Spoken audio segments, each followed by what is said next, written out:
आप सभी को जय मसीह की। मैं प्रभु यीशु मसीह के मधुर और मीठे नाम से आप सभी का स्वागत करता हूँ। हम सबके जीवन में कभी न कभी यह सिचुएशन आती है कि हमारा विश्वास किसी एक जगह पर डगमगा जाता है।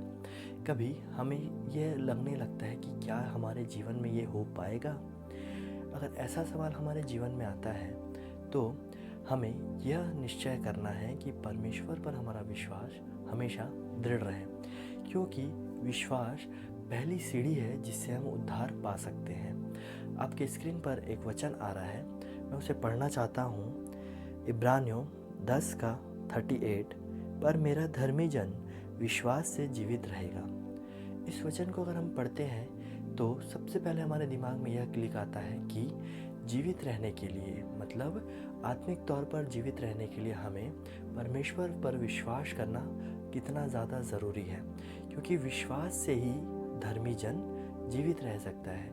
क्योंकि परमेश्वर का वचन कहता है कि अगर एक राई के बराबर भी हमारा विश्वास है तो हम जो चाहें वो कर सकते हैं। क्योंकि देखिए, इससे हम एक एग्जाम्पल की तरह से समझते हैं कि किसी का एक मनुष्य है, उसका भरोसा उसके पैसे पर या उससे किसी क्लोज वन पर है, लेकिन ये पैसा और एक क्लोज वन भी एक हद तक ही हमारी सहायता कर सकते हैं। लेकिन प्रभु यीशु मसीह का वायदा है कि जगत के अंत तक, जब तक ये जगत का अंत नहीं होगा तब तक वह न हमें कभी छोड़ेंगे और न कभी त्यागेंगे। इसलिए हमें परमेश्वर यीशु मसीह पर अपना जो विश्वास है वो हमेशा दृढ़ रखना चाहिए। क्योंकि अब यहाँ पे एक सवाल ये आता है कि हम कैसे अपने विश्वास को परमेश्वर पर और बढ़ा सकते हैं। तो इसके लिए एक वचन यहाँ पे बाइबल साफ बताती है, रोमियो 10:17, कि विश्वास सुनने से और सुनना मसीह के वचन से होता है।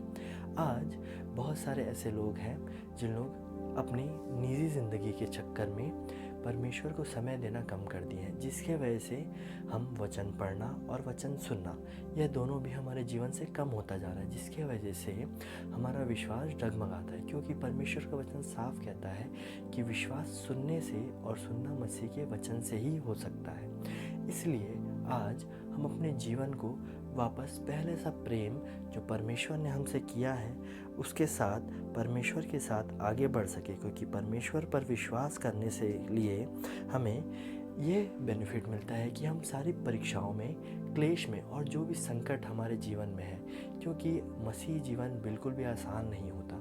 हर परिस्थिति में, हर समय हमें एक परीक्षा से गुजरना पड़ता है। क्योंकि शैतान जो है वो हमें किसी भी तरह हमारे विश्वास को डगमगाने की एक बहुत हद तक कोशिश करता है। लेकिन अगर हम परमेश्वर के वचन को सुनेंगे, उस पर दृढ़ बने रहेंगे, तो हम शैतान की उस शक्ति पर जय पा सकते हैं। क्योंकि जैसे हमें पवित्र शास्त्र बताता है कि जैसे ही विश्वास से उन लोगों ने यरदन नदी पर पैर रखा तो यरदन नदी 2 भाग हो गई। अगर उनका विश्वास नहीं होता कि परमेश्वर उनके लिए ये काम करेंगे तो वो अद्भुत काम जो उनके जीवन से हुआ वो कभी नहीं होता। इसलिए आज हमें यह देखना है कि हमारा विश्वास परमेश्वर पर कैसा है। क्योंकि परमेश्वर की जो आशीष होती है, यीशु मसीह की जो आशीष है, वो हमारे विश्वास पर डिपेंड करती है। क्योंकि यीशु मसीह ने कहा, जैसा तेरा विश्वास है वैसा तेरे लिए होगा। इसलिए हमें आज यह निश्चय बनाना है कि हम परमेश्वर पर हर रीति से, चाहे वो किसी भी फील्ड में हो, किसी भी तरह हो, हमें परमेश्वर पर विश्वास एकदम दृढ़ता से बना के रखना है, जिससे कि जैसा हमारा विश्वास है उसी प्रकार परमेश्वर हमको आशीष देंगे। क्योंकि जैसे हमने देखा है कि परमेश्वर को, यीशु मसीह को एक मनुष्य ने बोला कि अगर आप मुझे चंगा कर सकते हैं तो आप मुझे चंगा कर दीजिए। तो यीशु मसीह का उत्तर यह था कि अगर वाली यहाँ पे कोई बात नहीं होनी चाहिए, हमारे अंदर कोई डाउट नहीं होना चाहिए, क्योंकि जैसा हमारा विश्वास है उसी प्रकार हमारे लिए होगा। और अगर हम पढ़ेंगे निर्गमन 14:14, तो उसमें लिखा है, यहोवा आप ही तुम्हारे लिए लड़ेगा, इसलिए तुम चुपचाप रहो। यहाँ पे हम देख सकते हैं राजा यहोशापात, जिसके पास एक बहुत बड़ी सेना थी, और जब उसको ये पता चला कि एक दुश्मन लोग उसके ऊपर आक्रमण करने वाले हैं, तो वो चाहता तो अपनी सेना को तैयार कर सकता था, लेकिन यहाँ पे उसने सेना पर नहीं और किसी वस्तु पर नहीं, अपने राज पर नहीं, बल्कि प्रभु यीशु मसीह पर भरोसा दिखाया और वहाँ पे वो उपवास की प्रार्थना के साथ गया था।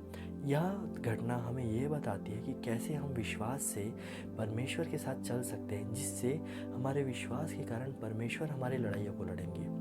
मैं आशा करता हूँ इस छोटे से वचन के द्वारा परमेश्वर ने आप सबको आशीष दी।